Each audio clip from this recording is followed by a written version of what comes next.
Hey guys, welcome back to another video. This is the Red Shadow once more, and I am back with the next pickups video that I mentioned I was going to do yesterday in yesterday's videos. And this is the one that's going to be covering my recent video game pickups. I went back onto some of the groups and things on the internet where I share these pickups other than when I do it for for YouTube, such as Facebook and an app called Amino and some other places here and there. I kind of like documenting these pickups in different places. It's sort of like having a inventory list or whatever, in case I ever need to try to remember it. I have an app on my phone that I add these games into as well, a couple different apps actually, so I can keep track everywhere so I don't buy doubles and stuff like that. But I use those as reference to see what I had picked up. Went back till probably about February or March, and grabbed everything that I had bought off the shelves. I got a big stack of stuff here to show. And so I'm going to start with something that's actually not a video game, but it's video game related. And that is the Johnny Silverhand Cyberpunk 2077 7-inch action figure from McFarlane Toys. I mentioned in my gaming video that I had played Cyberpunk recently. I don't know if that's gonna... yeah, that'll work. I played Cyberpunk recently and really enjoyed the game, even though it still has a lot of problems. I don't really collect this kind of stuff, not really anymore, because I'd rather have a video game or a movie or something and be able to watch and replay those kinds of things whenever I feel like it. I feel like there's a lot more bang for your buck with something that you can deeply interact with. Something like this, it just goes on a shelf. It's just that. It just kind of goes on a shelf, collects dust, at least for me. Some people will look at that stuff and really, love saying, oh, look at this thing that I bought, and it reminds me of that game or that movie or that comic book or something that I was into. But for me, it's just not as much. I don't want to throw a lot of money at something that just kind of sits there. This I got for clearance from Best Buy about a month and a half, 2 months ago. Normally priced, this is $25, but it was clearance on Best Buy's website for $11. So I thought that was a decent deal for something like that. I didn't want to pay out the ass, like I said, for something that is just sitting on display and has no real use beyond that. Like I said, no shade to people who do like that. I'm in countless groups with people showing off their their plushies and their figures and all that kind of stuff, and I appreciate that. It's just not for me. Okay, so the rest of this is going to be games, and we're going to start off with Switch games. I don't remember how much I talked about that in the videos before, but I won a contest, and it would have been 2019, in one of those Facebook groups of whoever won or beat the most video games for the calendar year of 2019 was going to win a Switch. Now, originally I thought it was going to be a regular Nintendo Switch, and it ended up being a Switch Lite, which was fine. I went ahead and gave it a shot, but I've just come to the conclusion that I am not a handheld/mobile gamer. I don't play games on my phone. As much as there are games that I would love to experience on like the Game Boy Advance and the DS and 3DS, and I have some of those games back here, but I'm going to be trying to sell those. I can't hold this little thing in front of me, and it's maybe it's an age thing, but I feel like I have a hard time really concentrating and focusing on that little screen. And when I had the Switch and when I was playing Animal Crossing, the way that the Animal Crossing world, it feels sort of like a cylinder that your characters are on, and as you run towards the background, it's like you're running over this thing and running into the horizon. And I would hold the Switch and I would keep tilting it like I was going to rotate back and see further back than I would. And I would find myself doing that all the time. It was aggravating. I was like, I'm not really getting anything out of this like I would a regular Switch on a dock plugged into my TV. I do hope to get, and I plan to get, a regular Switch at some point down the road. that'll just be permanently docked, and I'll play it on the big television. But in the meantime, I have this little selection of games that I built up over the time that I had the Switch, and a couple that I've picked up recently because they're exclusively physical only on Switch at this moment. So I'll start off by showing the first game, and that's Captain Toad Treasure Tracker. This is one of the countless Wii U ports brought over to the Switch, but it was always a game that looked kind of interesting to me. I probably never would have spent like $50 or $60 on it, but I got this clearance at Walmart for $5 if I remember correctly. I paid $5 for this, and I paid $10 for one I'll show here in a bit. Really good deals, couldn't pass it up. Next game I have here is the Collection of Mana, or Mana.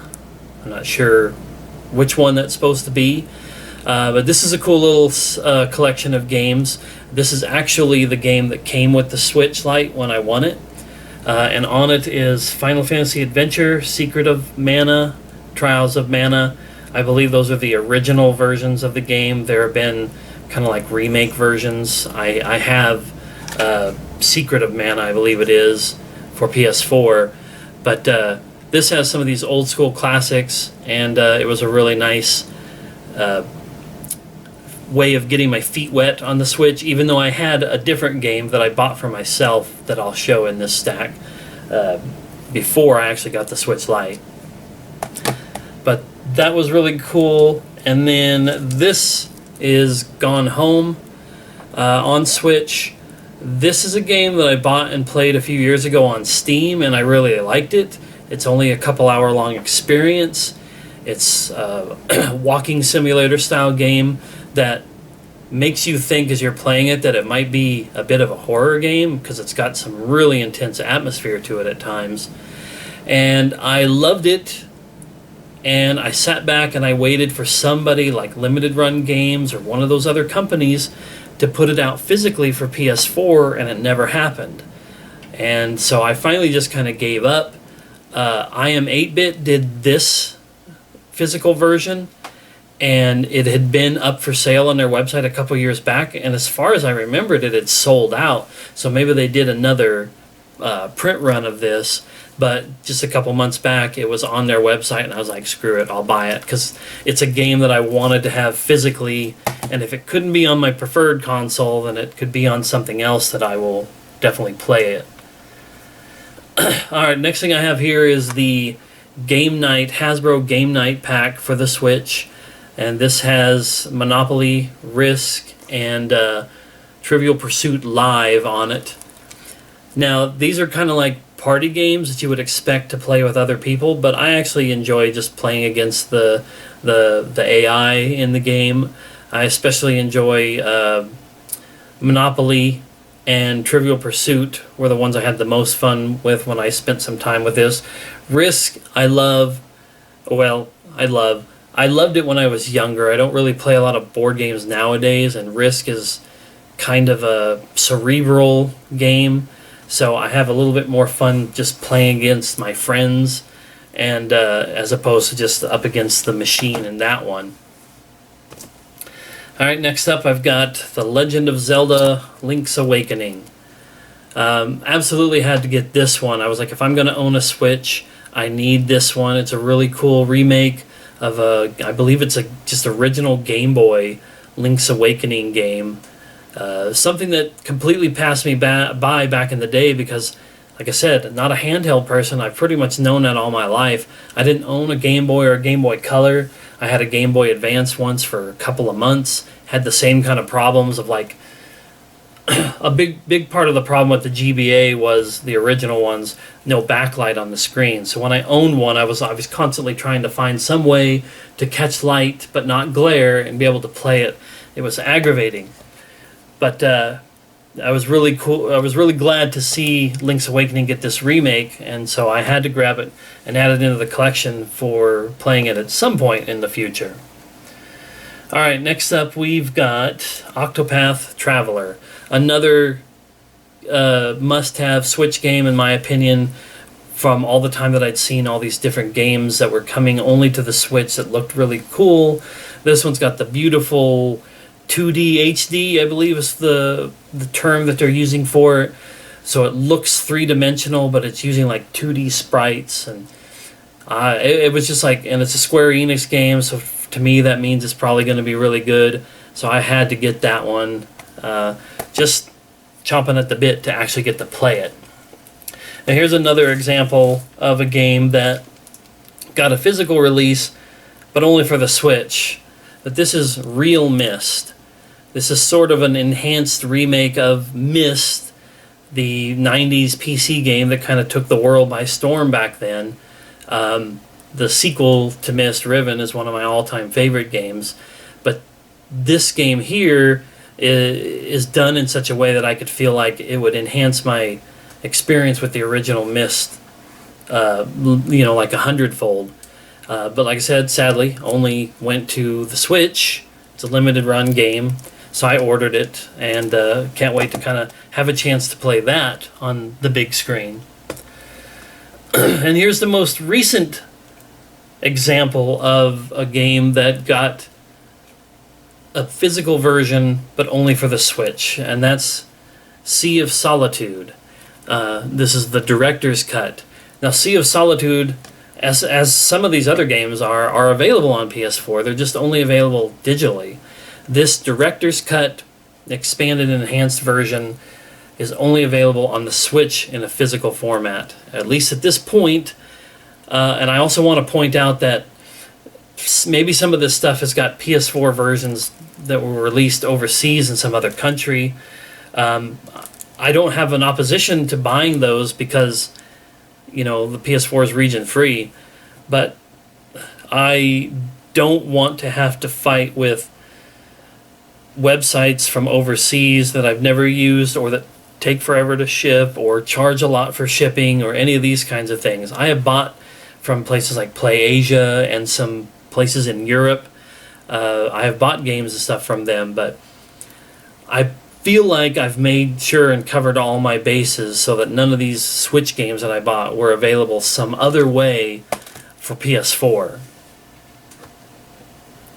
Alright, this is the game that I bought before I actually got my Switch Lite in, because it was cheap and it looked like it might be fun, and it was fun. I played it 1 or 2 days and had some fun with it. It is Star Wars Pinball for the Switch. It's a pinball game, just as you would expect. I don't know, the lighting is not going to allow for that to really be shown, but it just basically turns your Switch into a little pinball machine, though with Star Wars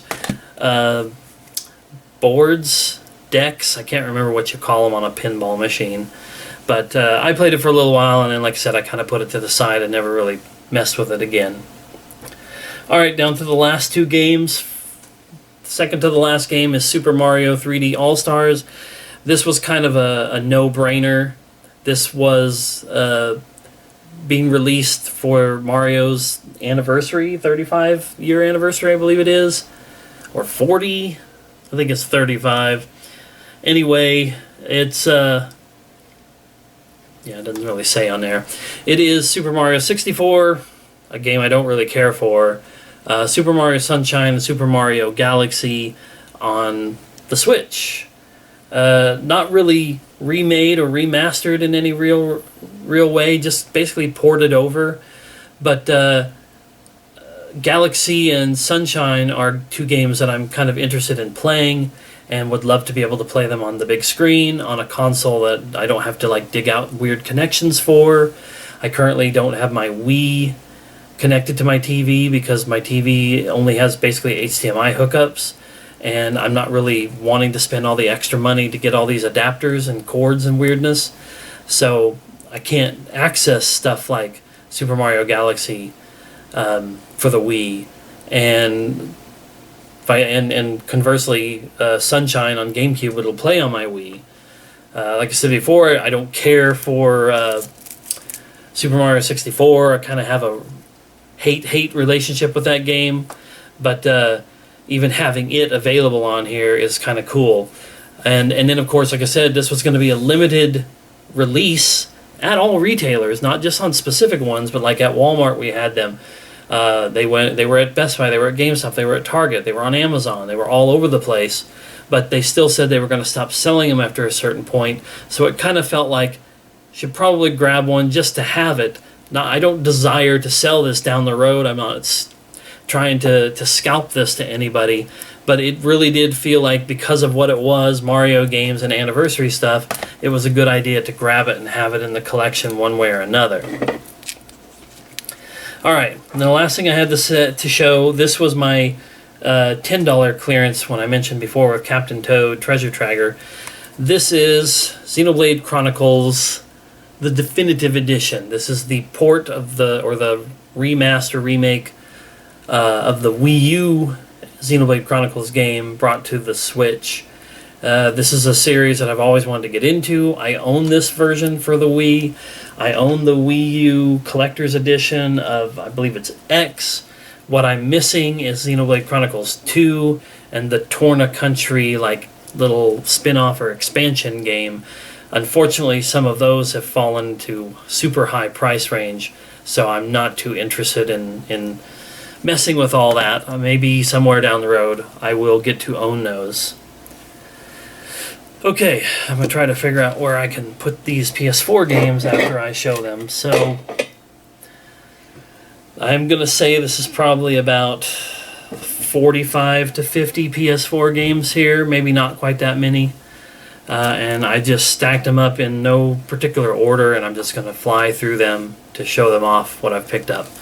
So the first thing I'm going to show here is Clayton Returns.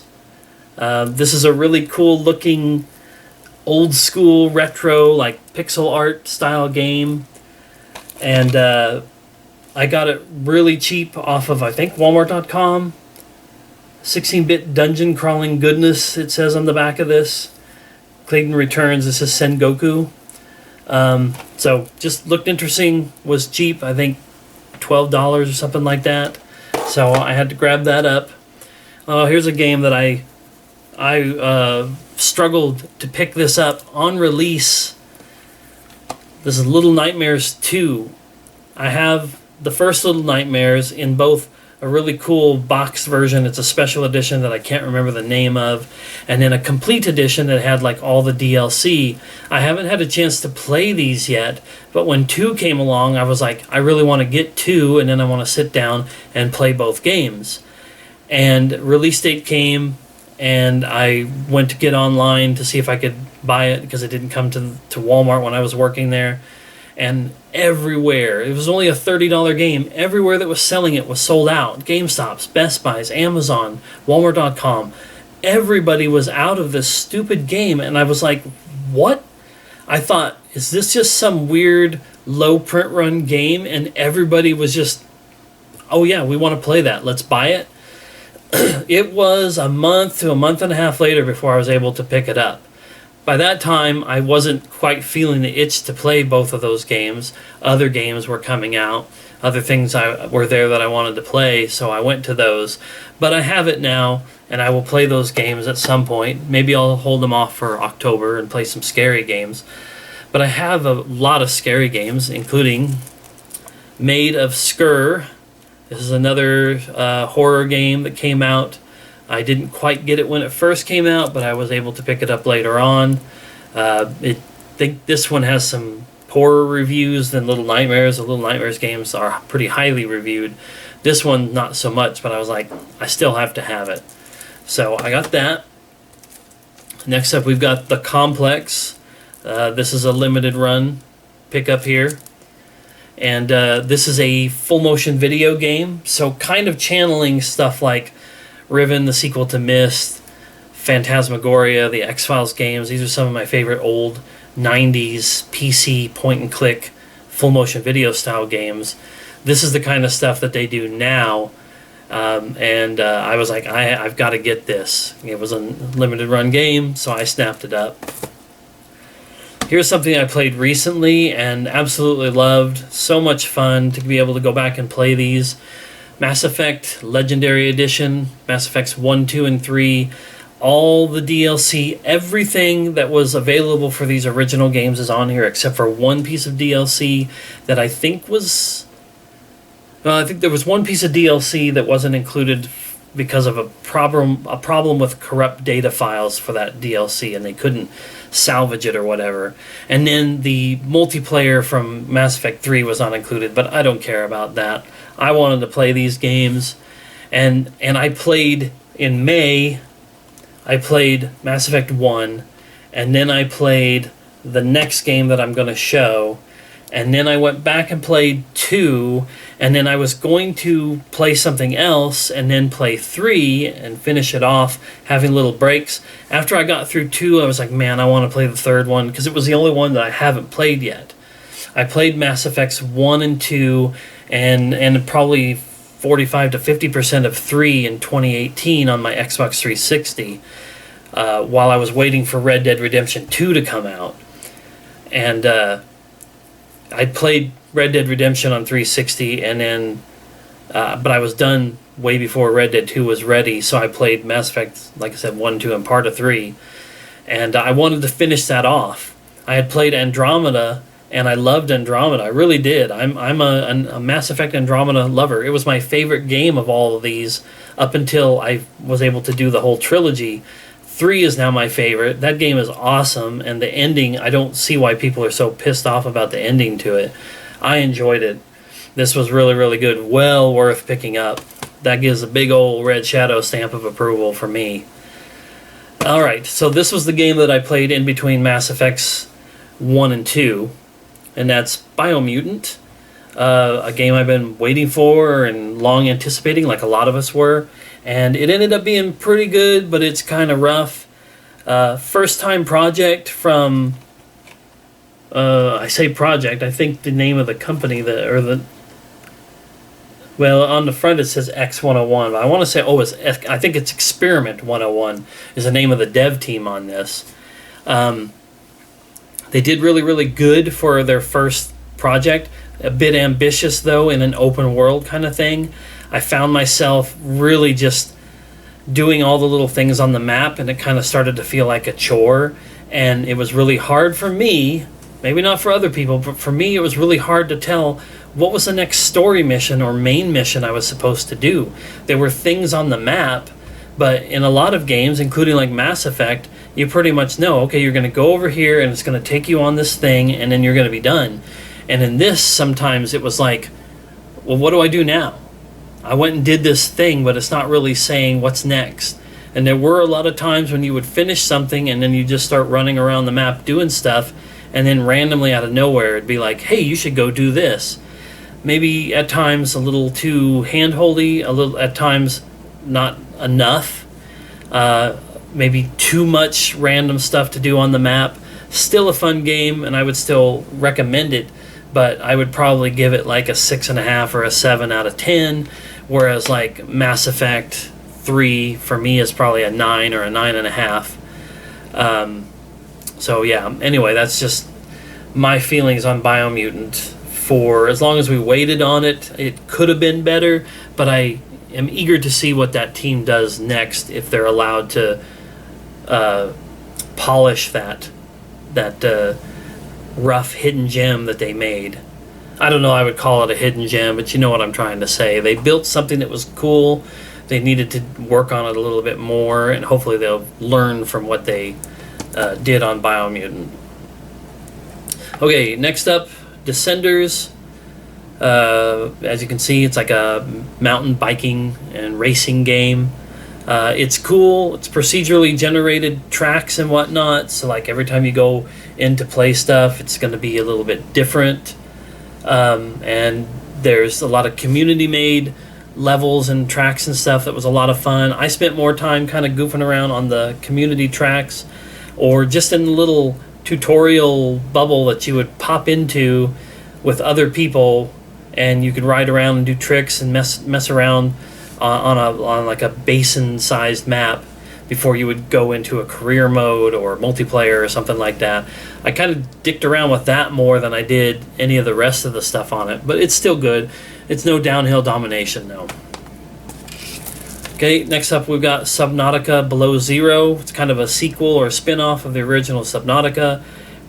Survival crafting style game where you end up on a planet and it's mostly water, it's mostly oceanic based, and you're under the water gathering stuff, fighting crazy fish creatures. This is a little bit more of a storyline driven spin-off where you're going to some planet as a character who's looking for her sister, and it's a shorter experience. It was a little bit cheaper game, I think, or it may have been the same price as regular Subnautica, but I haven't played this yet. I played a little bit of Subnautica and it was kind of cool, but those crafting games or whatever, I think I was hoping that maybe because that was a little more narrative driven or story based that I might enjoy it more. Next up here we have Disney classics, Aladdin and The Lion King. This is a really cool collection of old games from... I don't know if these are only from the Super Nintendo or only from the Genesis, or it's a mix and match of both, but it's got... it's those 16-bit games just brought over to the PS4. I've heard that both of these games are pretty tough. I think in particular Lion King. So we'll see if I ever really dive into them. I'll give them a shot, but who knows how well I'll do. Here's an oddball one, Santa's Xmas Adventure. I kind of thought that this one was going to be one of those so bad it's good, but also so bad that nobody buys it, and then it becomes really rare and maybe valuable down the road. I don't think that's going to happen. I pretty much paid $10 for this on Best Buy. I've seen people talking about it for as low as like $6 or $7 online. But it's just a little puzzle game where you have to lead Santa from one place to another. You have to move things around so that he can walk along the paths and avoid obstacles and whatnot. Some of them are timed, and Santa will actually be moving, and you have to make the moves in front of him or he'll fall and die or whatever. I played it one day for a few hours and actually got a kick out of it, so it wasn't too bad. Next up here we got Doom 64, another limited run game, and this one, I'm not the world's biggest Doom fan, but I did play Doom on the N64, on the Super Nintendo, on original PlayStation, I think, on PC. I have a collection of original Doom trilogy stuff, or not trilogy, Dooms 1 and 2, and something that was called Final Doom on PC. And I play these games, and I'll play them for a while. I rarely ever beat them. But when I saw this one for PS4, when I saw the idea of anything coming to the PlayStation 4 that said 64, as in Nintendo 64, it almost felt like having Mario on PlayStation. I've played a little bit of it. It's fun. Like I said, it is what it is, and I'll probably try, to go back and play through it again sometime. But it was that quirky Nintendo 64 factor to it that really drew me to that one.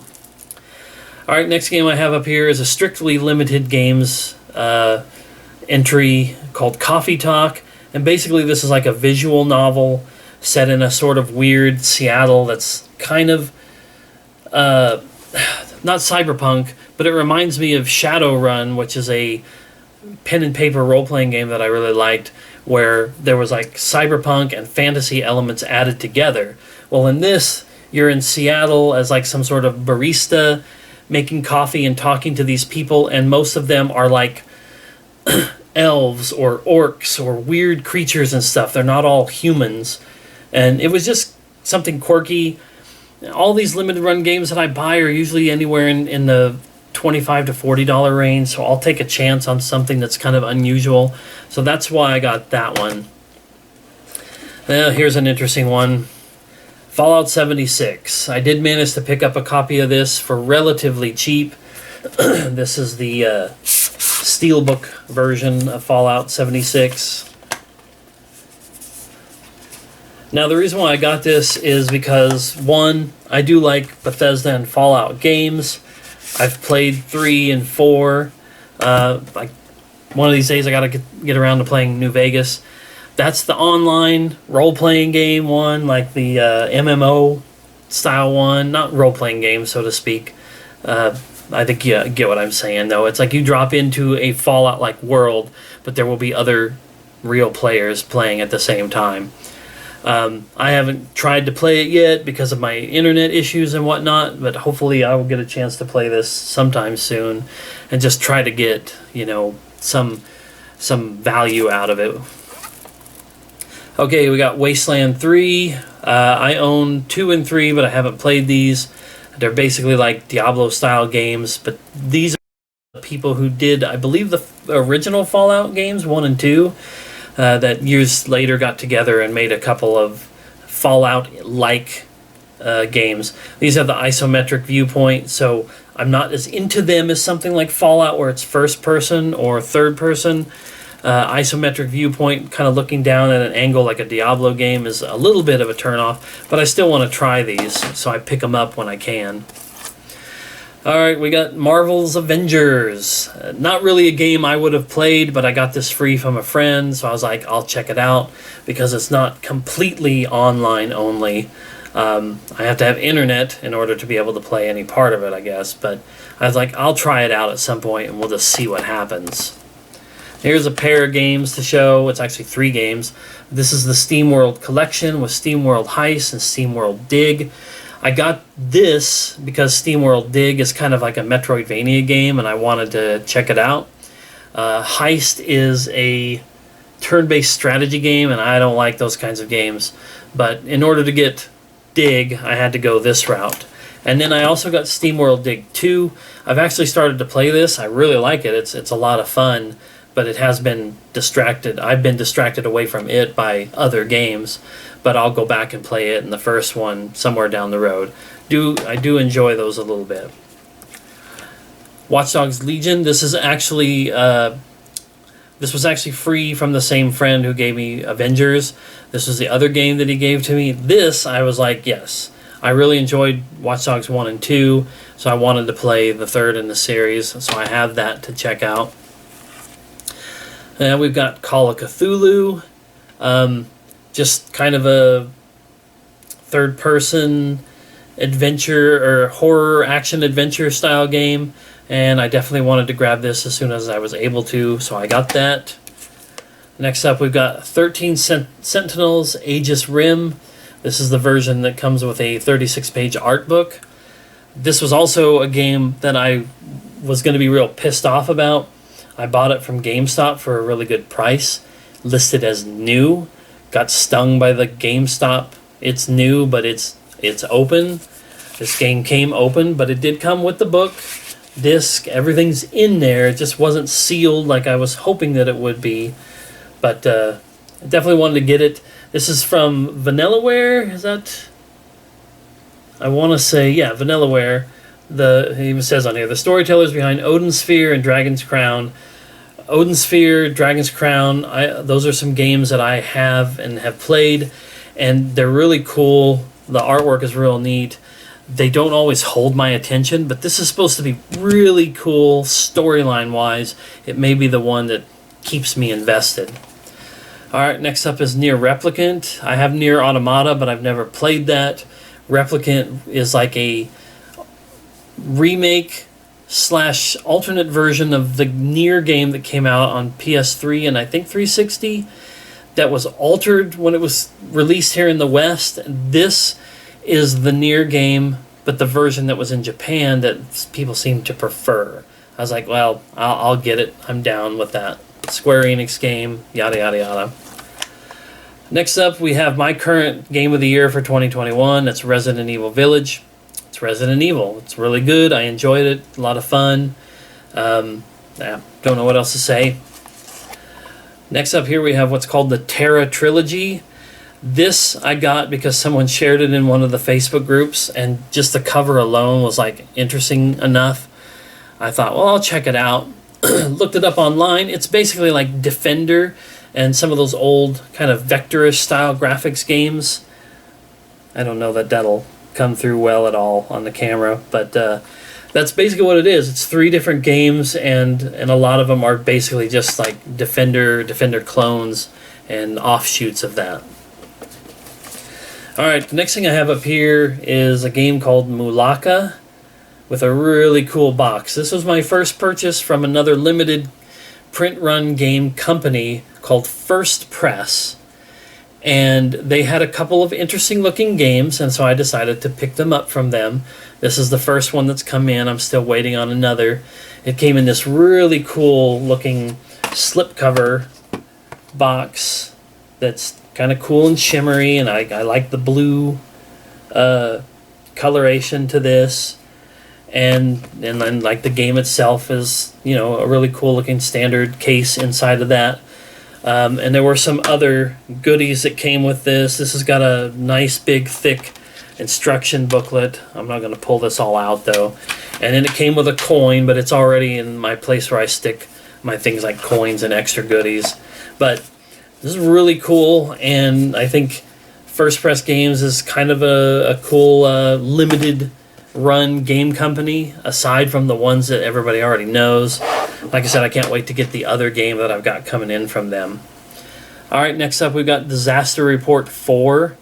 Now, this was a game that came out early last year, and I really wanted it, but it was $60, and at the time I wasn't really able to throw $60 at a game.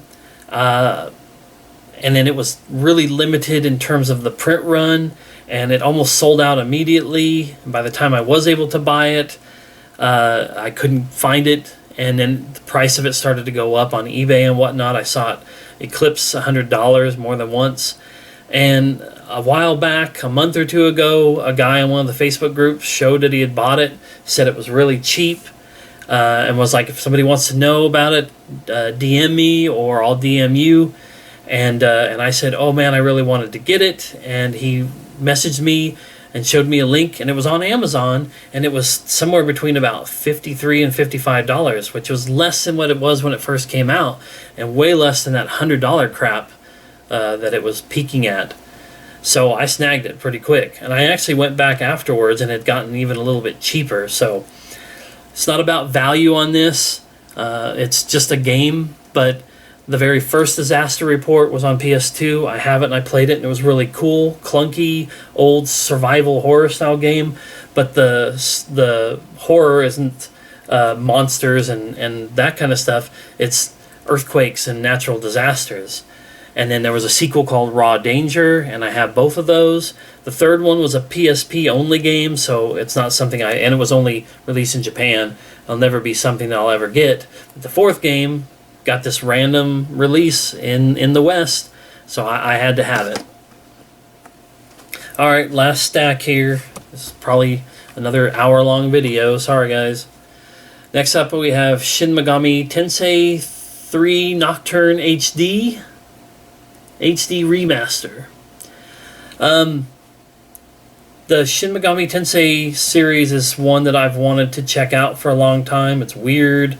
It's very Japanese, and it's, you know, a role-playing game that have been around for years, going way back on all kinds of different platforms. And the Persona series is like a spin-off of this series. But this got a random HD remaster for the PS4 and Switch, I believe. Maybe even the Xbox. So I was like, yeah, I better grab that. Don't want, you know, a Disaster Report 4 situation to happen with this. I also worried about that with Nier Replicant. Maybe these games will be, you know, in multitudes of availability over the next few years, but I didn't want to take any chances. So I snagged that. Next thing I have here is Avicii Invector. This is a like music and rhythm game centering around Avicii's music. He was a DJ from Sweden or Norway or somewhere in Europe. I don't quite remember. I'm not like some sort of diehard dedicated fan to the guy, but he had a lot of songs that I thought were really cool. And I got this for, I think, about $10 from Best Buy. And so I was like, sure, why not? I'm really bad at rhythm games, so I'll probably suck at that. But like I said, I took the chance. Oh, here's an interesting one. There's Rust Console Edition for PS4. A game that I played in early access when it was first a thing, like 7 years ago.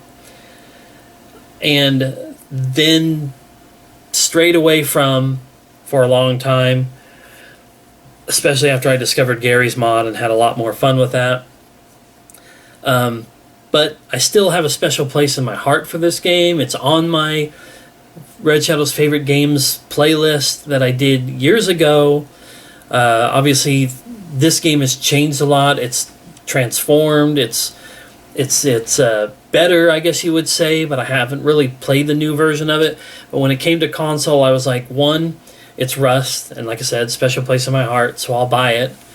Two, I didn't want this to be the next Fortnite on PS4, which was another one of those games that came out, and because of the Battle Royale that was free, getting so popular, the disc version of Fortnite was in big demand and was hard to find and is a really top dollar value game.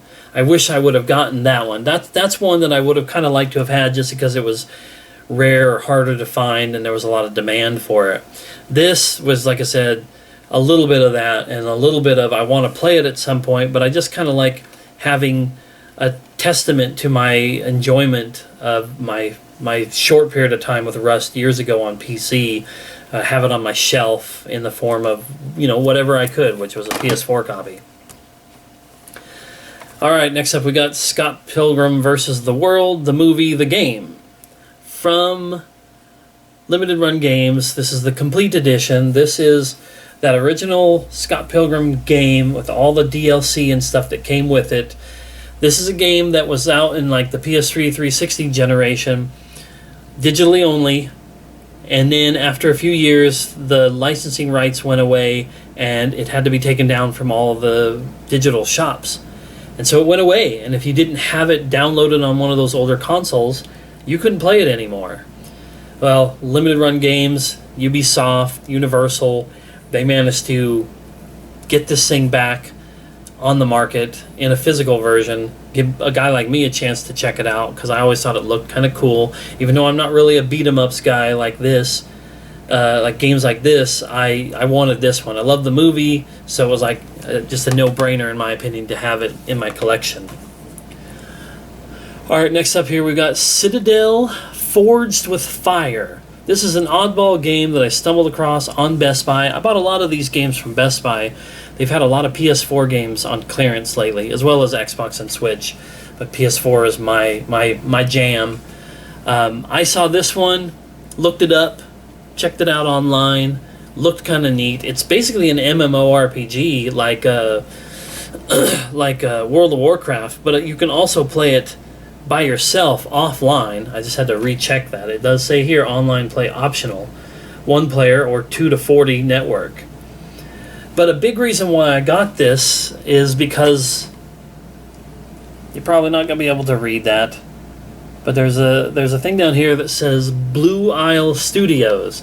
I was like, that sounds really familiar. What have they done? These are the people that did Slender Man, the 8 Pages, or Slender Man, The Arrival. Not the original Slender Man game, but the more fleshed out, nicer looking Slender Man game.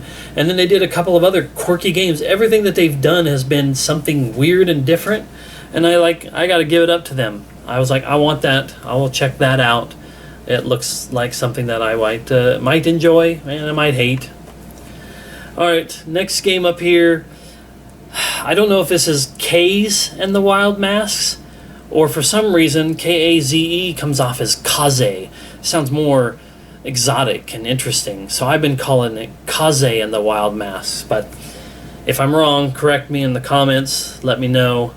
This is a very 16-bit side-scrolling platformer, and what's weird about that for me is everything I saw about this, whenever I would see it online, whenever I would see it on a pre-order listing on a Best Buy or Amazon or something like that, I thought for sure that this was a 3D platforming game like a Jak and Daxter or a Banjo and Kazooie, and it ended up being a 16-bit side-scroller, and I didn't realize that until I got the game in my hands.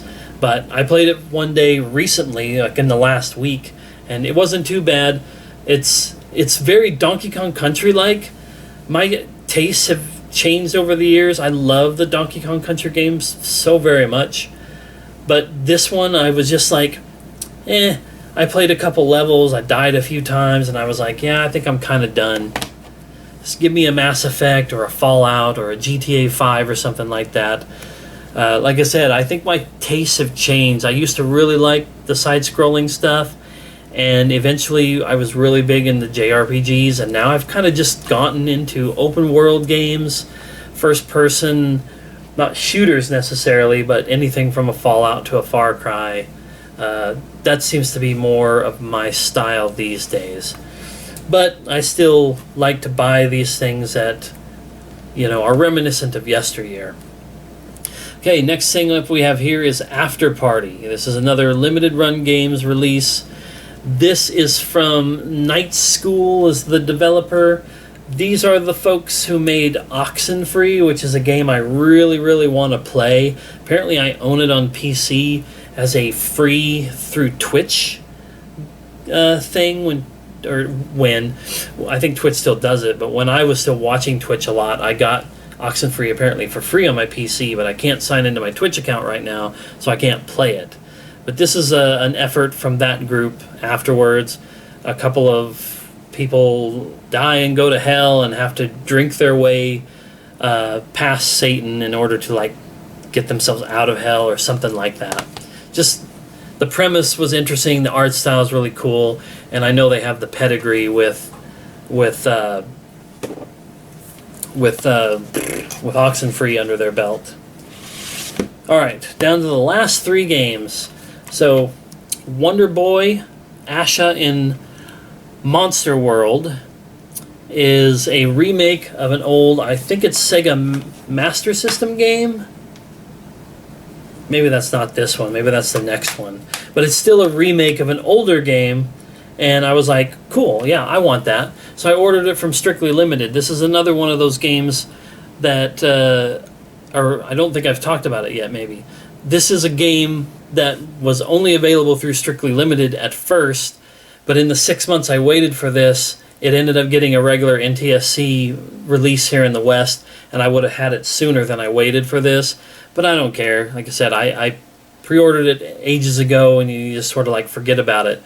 The only thing that bums me out about it is this right here says bonus code, and for Monster World 4, which is basically the game that this is a remake of, you could get a code for the original version, a download code. Well, since this is from Germany, this is a PAL region, specifically German country release, even though it's region free on my PS4, that code is only usable if you have a PlayStation account from that area, and I don't feel like messing with that. I don't give a damn enough about it. But what it does peeve me a little bit that the Switch version has that version on the cartridge. These are PS4 games on Blu-ray discs. There's more than enough room to put that game onto the disc instead of doing a code. Alright, second to the last game. This is the one that I'm pretty sure is a remake of a Master System game, but this is Alex Kidd in Miracle World DX. And the reason why I said that it's a Master System game is because of the reversible cover. That's Master System for sure. So this was just another want by me to get a game from back in those days that's like an old side-scrolling style game, even though it's remade to have better graphics. But I just kind of wanted to get some of these older games when they come out in these PS4 versions. This one comes with a keyring, an Alex Kidd keyring. If I was more of a fan of the property, it might mean more to me. Okay, and this is the last game that I have. This game came in at the same time as the Wonder Boy, Asha in Monster World. This is a game called Crosscode. This is not an old game remade for new systems. This is a new game made to look and feel like older games, like a 16-bit RPG. This game, Crosscode, is got a sci-fi twist to it. And what it is you are playing as characters inside of like an MMORPG. That was really cool of an idea to me, and I was like, yeah, I'll check that out. I don't know how well that will come through, but like that's pretty cool Super Nintendo style graphics. But the idea that you are somebody playing a game and you take control of the characters while they're in the game was really intriguing to me. So I got that. But what was kind of cool about this, I wasn't expecting this or wanting this, but when I ordered it, it had been available on their website for a while. But the version that I bought for $30 or $40, it came with a steelbook. Steelbooks aren't really a big deal to me. I'm not a steelbook collector. I do have a handful of steelbooks in my collection, but I don't go out of my way to like take this game out and put it into this and put it on my shelf. They just both go on the shelf, or the steelbooks will go with some of the other things that I display in my collection. So anyway, that's that. Sorry for another incredibly long video, but I just kind of wanted to, since these are probably my favorite videos to make and they were such a big part of my channel before, I wanted to make sure that I did a satisfying and fulfilling pickups video now. If all things work out and I either don't lose my internet or it's not out for very long, then this will start becoming another like probably monthly thing, or maybe every other week. We'll see how it goes. Whenever I do have internet back again, if it does come down to it being shut off, this will still be the thing that I do. In fact, I have no less than 5 separate orders from limited run games that are now currently in hand and ready to be shipped to me from them. And I'm hoping that this coming week they will all ship. If they all ship out by like Monday, then they should arrive by Friday or the next week after that. I think I'm just saying this more for my own excitement, because it's like I have several orders from them and about half of them are getting ready to come my way. So it's always really good. Always super fun to go to the mailbox and have a nice little, gift in there. All right, I'll shut up and stop rambling now. Thanks, guys, for watching, and I'll see you next time.